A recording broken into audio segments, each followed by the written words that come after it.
महार, मांग, चांभार, ढोर, डकलवार, रायंदर, कैकाडी, वडार, मसनजोगी, वरटी, तेली, तांबोळी, वारीक, लम्हाणी, कोळी, माळी, हटकर, धनगर, कुंभार, सोनार, वंजारी, कोष्ठी आणि 18 पगड जातीच्या बेईमान लोकांनो, वेळ काढून वाचा. राग येऊ द्या, आणि राग आला तरीही तुम्ही काहीच करू शकत नाहीत.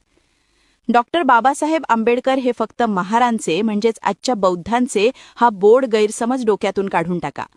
जसा तुमचा देव कोण्या एकट्याचा ठराविक लोकांचा नसतो, तसाच महापुरुषांची सुद्धा जात नसते. तुम्ही आजकाल जे कट्टर हिंदुत्ववाद घेऊन बोंबलत फिरताय ना, ह्याच हिंदुत्ववादाने तुमच्या हजारो पिढ्या गुलाम बनून छळले आहेत. तुम्ही माणूस असून तुम्हाला जनावरांसारखी वागणूक दिली आहे. मान्य आहे, तुमच्यापेक्षा जास्त झळा आम्ही सहन केल्या, पण तुमचे पूर्वज याला अपवाद नव्हते.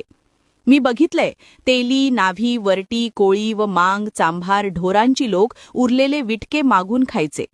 मिळाले त्या मोबदल्यात दिवसेंदिवस वर्षानुवर्षे राबावं लागले आहे. याला महार सुद्धा अपवाद नाही. पण महार बौद्ध धम्माच्या वाटेला लागले आणि